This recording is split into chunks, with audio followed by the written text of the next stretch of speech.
stand outcast and starving. Let the wonders we have made.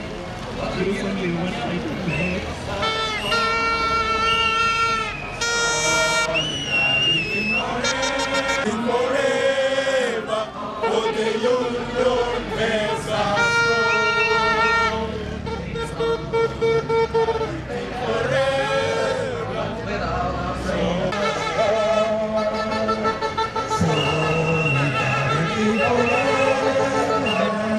solidarity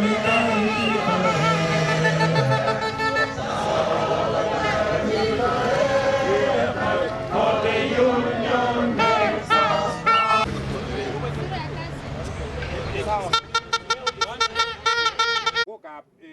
mwalimuinikab JSS for 6,000 kikochi baronok chebo permanent and pensionable. Korok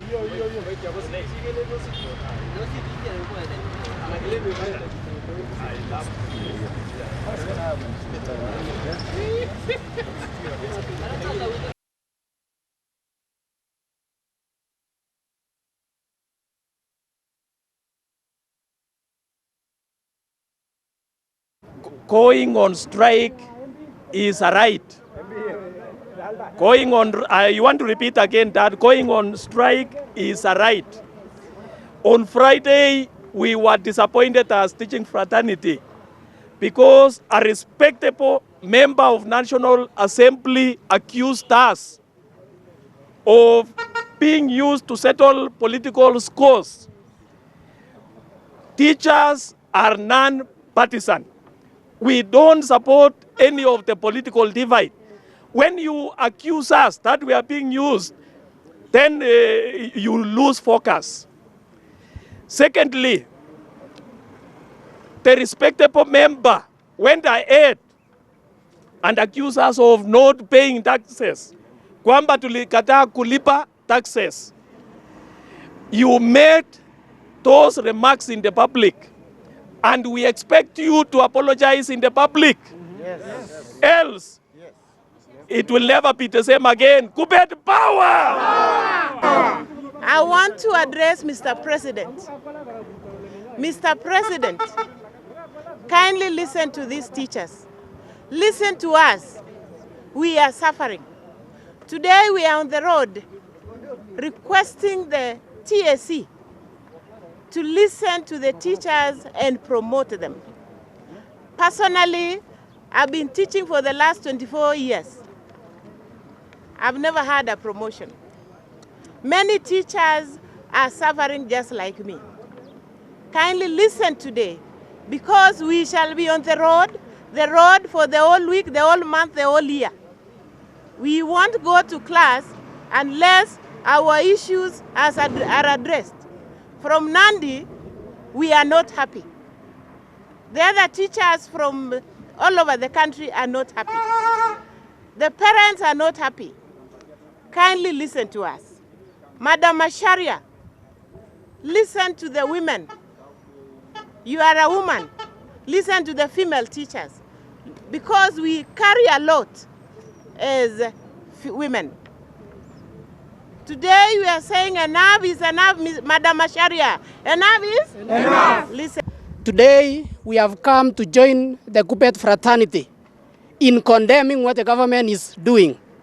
We want to admit that the government is failing teachers. The government of Kenya is not respecting teachers. And today we are here so that we tell them that the teachers of the Republic of Kenya are very important elements in the society. Kubet power! And today we are here so that we remind them that the confirmation of the 46 interns who are JSS teachers should take place with immediate effect. Anybody prolonging the employment of JSS teachers is an enemy of the people. We want to tell them that the teachers have suffered, and yet back in the society, the teachers play a very important role. You find them, they are chairmen of committee, they are treasurers, and they are given a lot of responsibility. But when it comes to how the government perceives and handles teachers, is alarming. And we want to say that teachers of the Republic of Kenya should not be intimidated, should not be coerced, should not be threatened. Because according to Henry Fayol's principles of management, a worker should be treated with a lot of respect. And we are here today to remind you that the teachers are like any other professionals. They deserve equal treatment to that of doctors, to that of professors, to that of pilots, and that of any other personnel in this Republic of Kenya. The JSS teachers, because we want to emphasize this, have suffered a lot. You find a JSS teacher who is a graduate of mathematics and chemistry, being given to teach CRE, being given to teach social studies. There is no relationship. And we want to say the government should come out clearly, because whatever we are doing is that we are killing the future of our nation. If you want to sabotage and kill the dreams of the young ones of this nation, you tamper with the education system. And we are saying enough is enough. Enough is enough. Kubet power. Kubet ria. Yeah. Very good. Yeah, we are here today on 26th day of August 2024 to register our displeasure as Kenyan teachers. Yesterday, we had an emergency National Governing Council meeting which took place at Sportsview, Kasarani. And in that meeting, we resolved that since the government has failed to honor and to respect the teacher, it is unfortunate that we shall down our tools. We've had so many issues. We have raised so many grievances to our government. But unfortunately, this government is taking us as casual reparers. They are not taking us seriously. Yes. One of the issues which we expect the government to address with immediate effect is employment of 46,000 interns, teachers to permanent and pensionable. We know the reason why the government don't want to employ them, because they want to convert teaching to be to be casual. They want cheap laborers from the teacher, and we know your intention. You want to remove employment of teachers on permanent and pensionable. What we've observed as teaching fraternity is that our teachers at grade 6, our teachers, grade 7, our children at grade 8 are really suffering. There is no teaching, learning, going place because the teachers are overwhelmed. How do you expect only 2 teachers to handle so many subjects? We need to be serious as a government, and we are demanding that before we call off the strike, 46,000 teachers must be employed on permanent and what? Item number 2, last year, the president himself gave the directive to the Teacher Service Commission that the teachers be awarded a salary increment of between 7 and 10%. The first phase was implemented. It is unfortunately that the employer, the Teacher Service Commission, is reluctant to implement the second phase. It is our right, and we are telling the government no going back to class until the phase 2 of the CPA is implemented.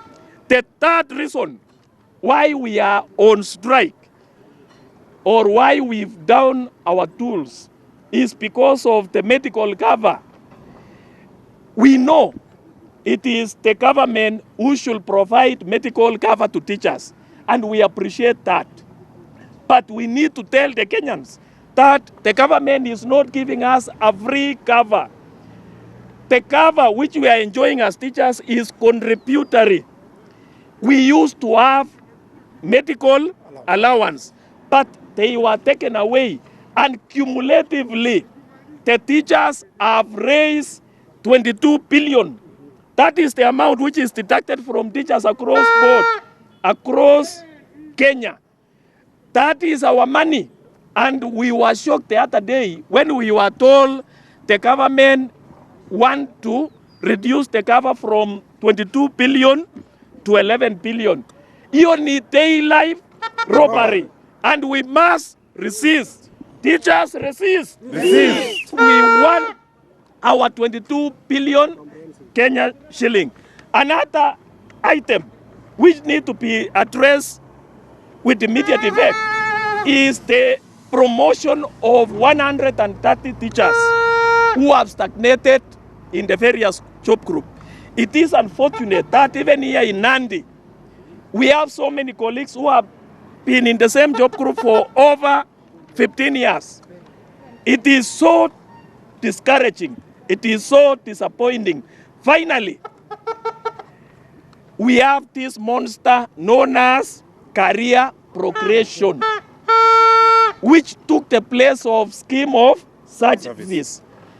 I want to assure Kenyans, teachers, that it will take you until your retirement for you to be promoted up to the highest job group D5. We want that to be reviewed, and we want the commission to go back to scheme of service. Scheme of service, even though yet some gray areas, but colleagues could be promoted. Yeah. Right now, we have so many stations in Nandi County without principal. So many stations in Nandi counties without deputy principal. And it is so sad that many a time, despite the fact that we have EPO administrators in our minis, we see people coming from the other areas because of the skewed promotion in some regions. And it is high time we say no, we must review the job groups and we go back to the scheme of service. Finally, government and the employer. There is no way you will make deduction on teachers' pay slip and you fail to remit that deduction to various organizations. It is unfortunate that this is the third month whereby the third party deduction, these are deductions which goes to banks and other institutions, are being made in our pay slip. But unfortunately, it is not being remitted to the right organization. Most of these teachers who are here today and others who are not here have been blacklisted. They have been listed at CRB and they cannot access financial assistance from various organizations. Yeah. Otherwise, teachers, we need to prove to this government that you matter. Let us down the tools. Let us remain away from our station. There is no way our industrial action will be successful when you are sneaking to school. There is no way we shall achieve what we want when you are attending those staff meetings. They can remain. And I want to assure our parents that immediately our issues are resolved, we shall resume duty and we shall work like accident. We shall ensure that we give you over 100%. Otherwise, ladies and gentlemen, mikomo ipo.